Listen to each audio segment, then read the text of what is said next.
अब मैं ये बात यहाँ से बोल दूं कि भाई झूठ नहीं बोलना चाहिए, तो मैंने कौन सा कोई नया सत्य बता दिया आपको, सारा जगत जानता है।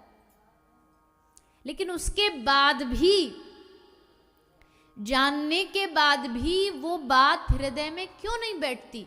क्योंकि जीवन में भजन नहीं होता है। जो चीज हम जानते हैं वो हृदय में तब बैठेगी जब जीवन में भक्ति होगी, जब जीवन में भजन होगा। इस संसार में कोई आदमी ऐसा नहीं है जिसे नहीं पता गलत क्या सही क्या है।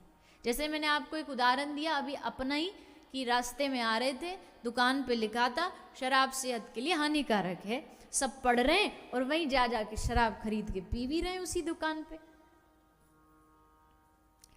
पता होने के बाद भी वो बात नहीं मति में बैठ रही है, इसका मतलब है जीवन में भजन की कमी है। जीवन में भजन को बढ़ाइए, जीवन में भक्ति को बढ़ाइए। और अब बात ये आती, भक्ति मतलब क्या? भक्ति क्या है? What is the definition of devotion? Devotion क्या होता है? भक्ति क्या होती है?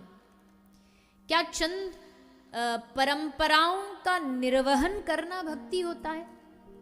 बोले हाँ, वो भक्ति का एक पार्ट है।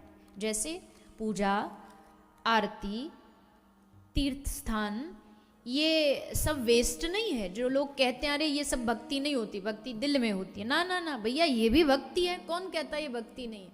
ये भक्ति का एक पार्ट है, ये भक्ति का एक अंग है। पर भक्ति का मूल अर्थ क्या है?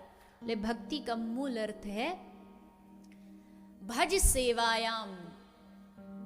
भज धातु से भजन बना है, और भज धातु का मतलब होता है टू जॉइन समथिंग, किसी चीज को जोड़ देना। जोड़ देना, क्या जोड़ देना? अपने जीवन की गति, मति, अपने जीवन का कर्म, अपने जीवन का धर्म, सब कुछ भगवान से जोड़ देना, ये भजन है। जो कर रहा हूं, खा रहा हूं तो भी भगवान के लिए, जी रहा हूं तो भी भगवान के लिए। एक महापुरुष के मुख से मैंने सुना, नहा भी रहे हो ना तो सोचो भगवान के लिए स्नान कर रहा हूं। भगवान के लिए क्यों? बोले भैया स्नान करके ठाकुर जी के सामने जाएंगे, बढ़िया कंघी वंगी करके जाएंगे, बाल वाल साफ ठीक करके जाएंगे, तो भगवान भी देख के हमको कहेंगे अरे बड़ा सुंदर लग रहा आज तो। और बस इतना भाव आती वो भक्ति हो जाती है। एक महात्मा जी रहते थे जंगल में, उनकी कुटिया में कुछ नहीं था, एक विशेष चीज वो रखते थे, एक था दर्पण, शीशा, और एक कंघी, वो उनकी परमानेंट साथ रहती थी। और हमेशा जब देखो कंघी से ऐसे बाल बनाते, शीशा में देखते, हाँ बढ़िया लग रहे, फिर रख देते। फिर थोड़ी देर बाद फिर देखते।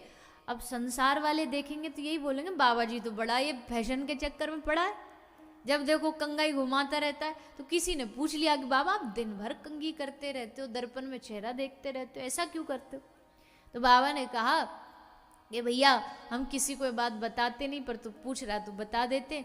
हम कंघी इसलिए करते, हम दर्पण इसलिए देखते हैं, जैसे शबरी बाट निहारती थी ना ठाकुर जी की, रोज बहारी लगाती थी, कब आ जाएं कब आ जाएं। हमको भी लगता हमारे ठाकुर जी कभी भी आ सकते हैं हमको दर्शन देने, और जब दर्शन देने आए तो कम से कम हम ऐसे तैयार जैसे तो दिखें कि भगवान को लगे कि हमारी इंतजार तैयारी में था।